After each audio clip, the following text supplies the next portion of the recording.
Through the various readings and units covered in HHUM205, we have been exposed to the continual struggle between the humanities and the sciences to gain academic leverage within various fields of study, from epistemology to visual culture, which usually has resulted in the recognition of some convergence between these two disciplines. In our epistemology unit, we looked at the texts of both Gould and Latour, which demonstrate the discourse between the sciences and the humanities in determining what is truth, knowledge, and objectivity. Stephen Jay Gould directs his argument specifically towards scientists who renounce any overlap between the sciences and the humanities. He sets out to demonstrate the interconnectivity between disciplines through examples such as the dichotomies and taxonomy methods used in science, such as John Ray's taxonomy of birds. Taxonomy and classification, according to Gould, are full systems of social judgments and unconscious bias. Gould states that scientists, instead of seeking full separation from and antagonizing the humanistic principles, should acknowledge subjectivity in their work and utilize humanistic techniques to become innovative, like the fox. Towards the proliferation of hybrids, we are introduced to the modern constitution, splitting the things from the humans, which Latour contests, for he believes that things cannot be classified as clearly either human or non-human.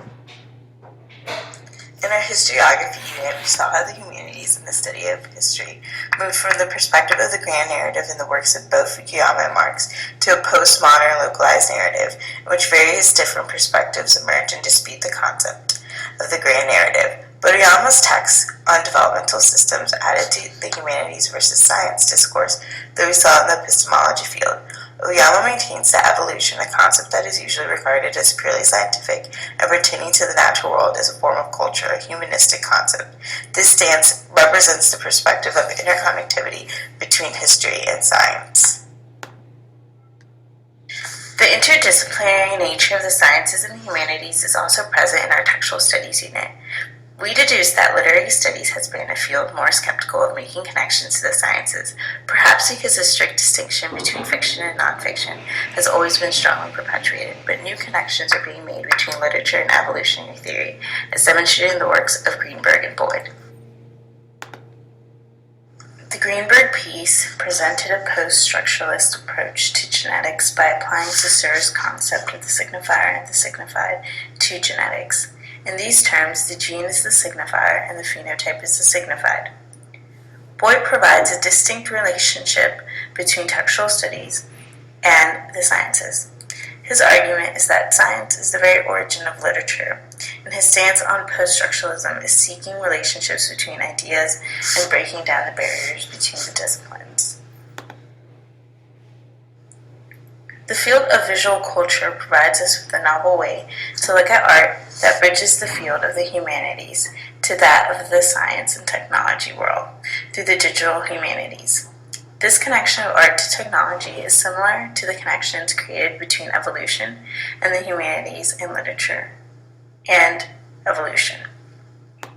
Cultural analytics demonstrations apply a form of quantification, data, and statistics to the usually unquantifiable humanistic field of art, perhaps erasing the subjectivity from art in this form. But some contest that even in the assignment of variables, subjectivity is present, which parallels the objectivity discussion between the humanities and the sciences that we discussed in epistemology through writers such as Gould.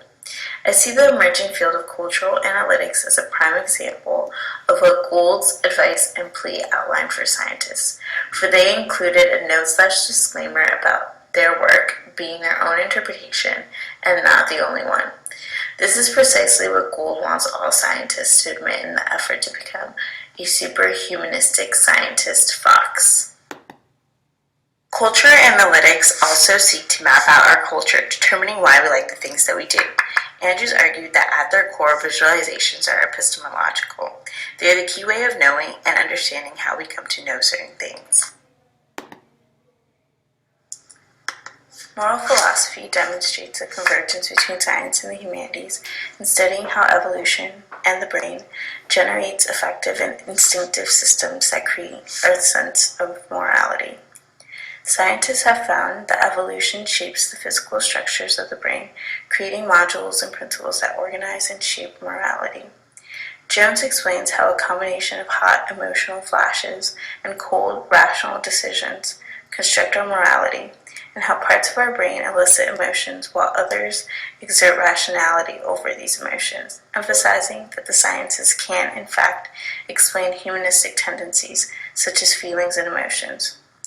A pious text responds to these scientists that suggest that evolution can justify and explain human morality by concluding that it does not explain anything at all, for people often find things that are approved by evolution to be immoral. The example that he provides for this point is the custom of stoning unfaithful women. Rather, a pious suggests that morality is a combination of evolutionary impulses and reasoning, and therefore a combination of the sciences and the humanities.